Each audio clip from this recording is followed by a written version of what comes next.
प्रधानमंत्री ने भाजपा के राष्ट्रीय पदाधिकारियों की बैठक को किया संबोधित।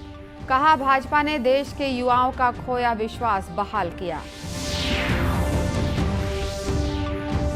मुख्यमंत्री ने भेंट मुलाकात कार्यक्रम के दौरान बीजापुर और नारायणपुर के लोगों से की मुलाकात। महुआ फूल संग्रहण की अवधि 31 मई तक बढ़ाई। मुख्यमंत्री ने राजीव न्याय योजना के तहत प्रदेश के किसानों को खरीफ फसल की पहली किश्त की राशि जारी की।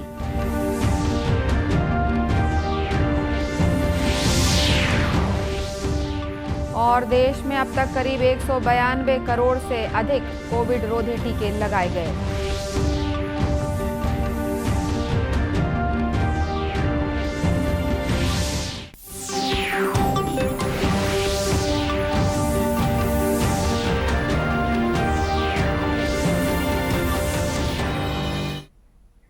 नमस्कार, आप देख रहे हैं दूरदर्शन समाचार। मैं हूं अनुराधा दुबे और अब समाचार विस्तार से। प्रधानमंत्री नरेंद्र मोदी ने कहा है कि परिवार आधारित पार्टियों ने स्वतंत्रता के बाद से ही देश के लोकतंत्र को भयंकर क्षति पहुंचाई है। उन्होंने कहा कि परिवारवाद और वंशवादी पार्टियों ने भ्रष्टाचार, घोटालों, भाई भतीजावाद और लोकतंत्र के कुप्रबंधन को बढ़ावा दिया और राष्ट्र का मूल्यवान समय नष्ट किया। श्री मोदी राजस्थान के जयपुर में कल भारतीय जनता पार्टी के राष्ट्रीय पदाधिकारियों की बैठक को वीडियो कॉन्फ्रेंसिंग के माध्यम से संबोधित कर रहे थे। प्रधानमंत्री ने कहा कि 2014 के बाद पिछले 8 वर्षों में केवल भाजपा ने ही देश के युवाओं का खोया विश्वास बहाल किया है। अपने स्वार्थ के लिए समाज में जो छोटी मोटी तनाव होते हैं, कुछ कमजोरियां होती हैं, कुछ परसेप्शन होते हैं, उसे ढूंढ करके उसमें जहर डालने का काम करते रहते हैं। उस कमजोरियों पर ही खेलते रहते हैं। कभी जाति के नाम पर, कभी क्षेत्रवाद के नाम पर लोगों को भड़का रहे हैं। साथियों,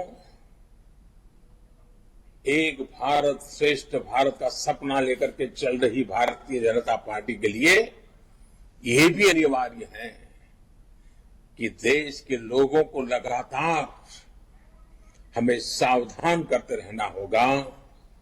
इस प्रकार के लोगों से सचेत करना होगा, इस प्रकार के दलों से सचेत करना होगा। प्रधानमंत्री ने विपक्षी दलों पर देश को जाति और धर्म के आधार पर बांटने के प्रयास करने का आरोप लगाया। उन्होंने कहा कि कुछ राजनीतिक दल अपने निहित स्वार्थों के लिए देश में जहरीला वातावरण बना रहे हैं। मुख्यमंत्री भूपेश बघेल ने भेंट मुलाकात कार्यक्रम के तहत बस्तर संभाग में वनवासियों और लघु वनोपज संग्राहकों से मुलाकात की।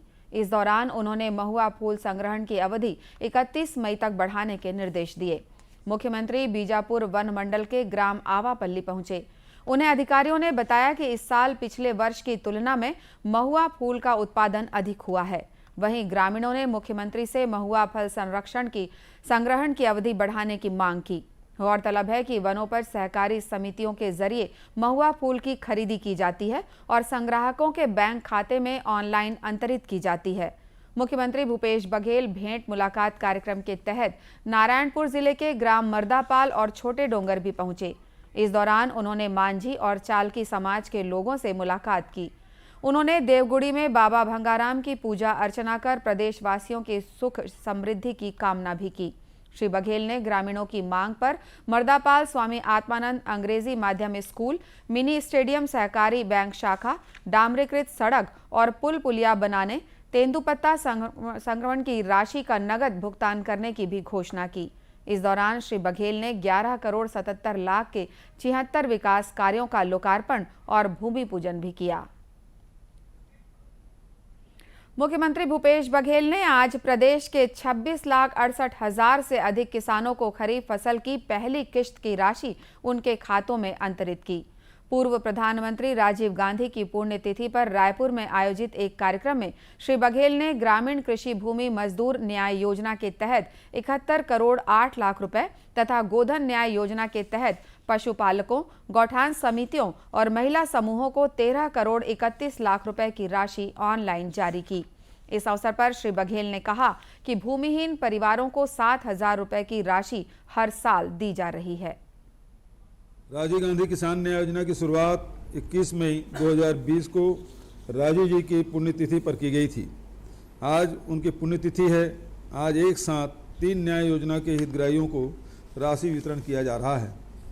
आज के इस कार्यक्रम के माध्यम से राजीव गांधी किसान न्याय योजना, राजीव गांधी ग्रामीण भूमिहीन कृषि मजदूर न्याय योजना तथा गोधन न्याय योजना के हितग्राहियों को 1804 करोड़ 50 लाख रुपए की राशि सीधे उनके बैंक खातों में अंतरित की जा रही है।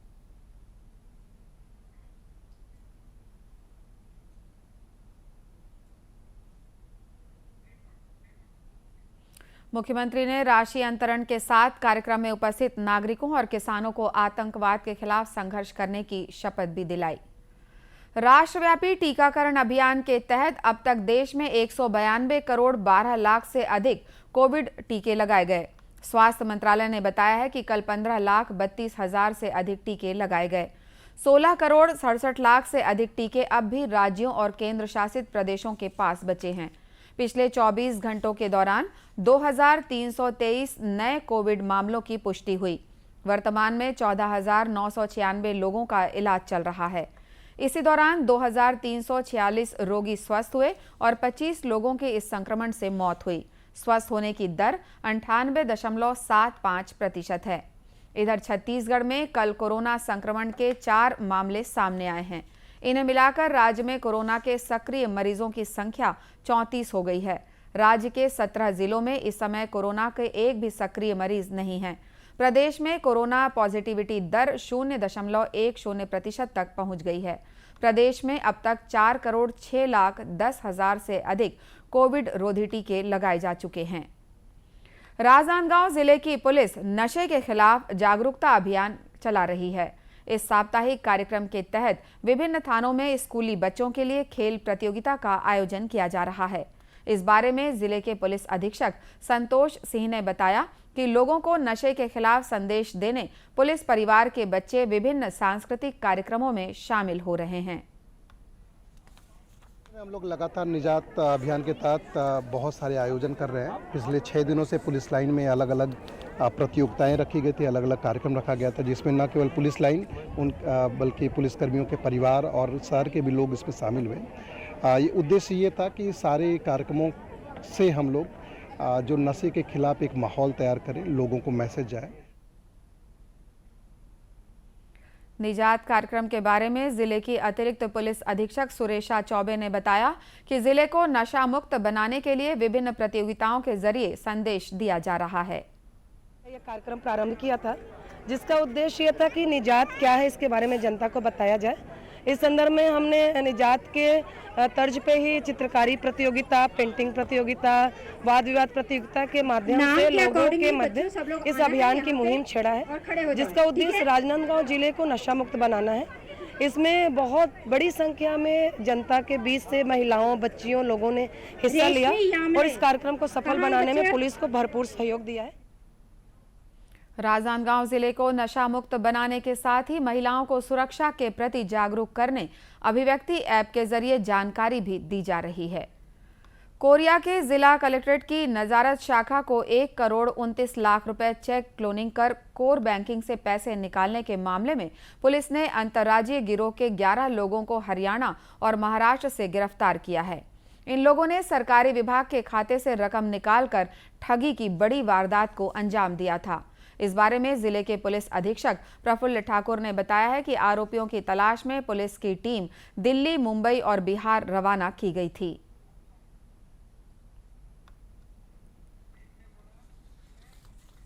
देने के बाद इसमें प्रारंभिक जांच में ये पता चला कि इसमें जो खाता धारक है वो उसमें दिल्ली का एड्रेस था और जहाँ से लोग ने चेक जमा किए थे वो बॉम्बे का था और जहाँ से केस आहरण हुआ था वो पटना से था।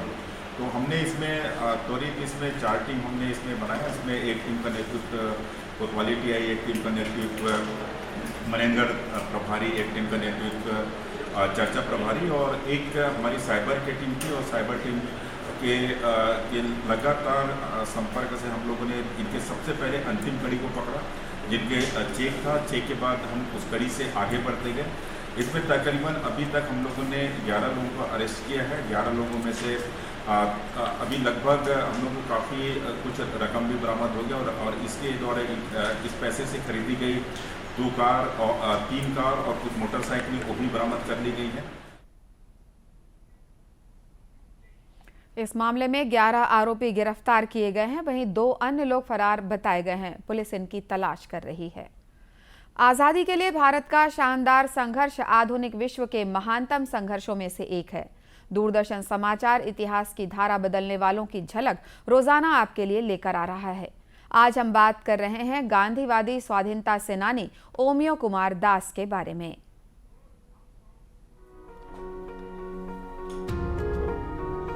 आज गांधीवादी स्वाधीनता सेनानी ओमियो कुमार दास की जयंती है। उनका जन्म 21 मई 1895 को असम के नौगांव जिले में हुआ था। वे लोक नायक के नाम से लोकप्रिय थे। ओमियो सामाजिक कार्यकर्ता थे और गांधीवाद दर्शन में विश्वास करते थे। वे शिक्षाविद और जाने माने लेखक भी थे। ओमियो का लालन पालन उनके नाना लक्ष्मीकांत बरकाकती ने किया, जो स्वयं भी राष्ट्रवादी थे और युवा ओमियो के व्यक्तित्व को उन्होंने बहुत प्रभावित किया।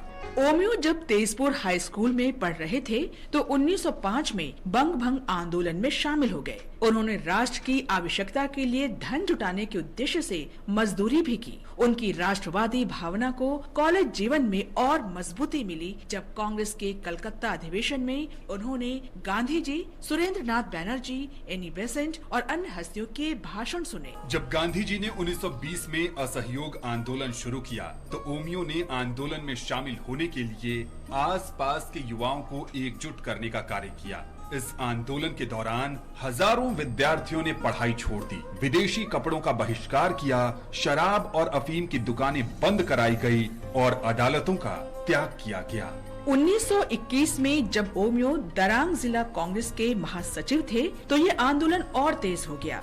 एक बार तो शराब की दुकान बंद कराते समय ओमियो का सामना एक क्रोधित महिला से हुआ जो शराब खरीदने आई थी। ओमियो ने उन्हें शराब पीने के नकारात्मक असर के बारे में समझाया। वो महिला ओमियो से इतनी प्रेरित हुई कि उसने शराब छोड़ने की प्रतिज्ञा कर ली। उसके बाद उस महिला ने असहयोग आंदोलन में सक्रिय रूप से हिस्सा लिया। ऐसा था ओमियो का नेतृत्व कौशल। जब गांधी जी ने 1930 में सविनय अवज्ञा आंदोलन शुरू किया तो ओमियो ने स्वयं ही युवाओं को एकजुट करने की जिम्मेदारी संभाली। स्वाधीनता संघर्ष में भाग लेने के कारण उन्हें कई बार जेल जाना पड़ा। ओमियो को 1937 में असम विधानसभा के लिए चुना गया। उन्होंने संविधान सभा के सदस्य के रूप में भी सेवा की। श्रम मंत्री के रूप में ओमियो ने असम के चाय बागान कामगारों के लाभ के लिए चाय बागान कामगार भविष्य निधि की शुरुआत की। शिक्षा मंत्री के रूप में उन्होंने बुनियादी शिक्षा की परिकल्पना के साथ शिक्षा प्रणाली में सुधार किया। ओमियो समाज सुधारक और लोकप्रिय लेखक भी थे। गांधी जीर, जीबोन और आसोमोत महात्मा जैसी पुस्तकों के लेखन के साथ उन्होंने गांधी जी की आत्मकथा the story of my experiments with truth का असमिया भाषा में अनुवाद भी किया, जो मूर सत्य अनीश चवनर काहिनी के नाम से प्रकाशित हुई। 1963 में भारत सरकार ने राष्ट्र के प्रति अमूल्य योगदान के लिए उन्हें पद्म भूषण से सम्मानित किया। ओमियो कुमार दास का निधन 23 जनवरी 1975 को हुआ। वे अपने पीछे प्रतिबद्धता और देशभक्ति की विरासत छोड़ गए।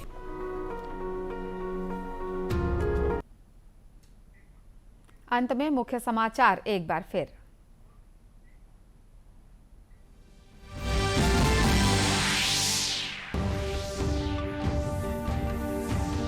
प्रधानमंत्री ने भाजपा के राष्ट्रीय पदाधिकारियों की बैठक को किया संबोधित। कहा, भाजपा ने देश के युवाओं का खोया विश्वास बहाल किया। मुख्यमंत्री ने भेंट मुलाकात कार्यक्रम के दौरान बीजापुर और नारायणपुर के लोगों से की मुलाकात।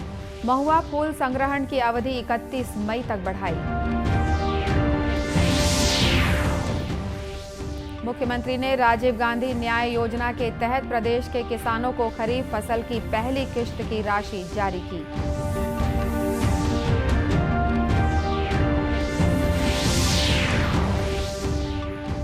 और और देश में अब तक करीब 192 करोड़ से अधिक कोविड रोधी टीके लगाए गए। इसी के साथ ये समाचार बुलेटिन समाप्त हुआ। नमस्कार।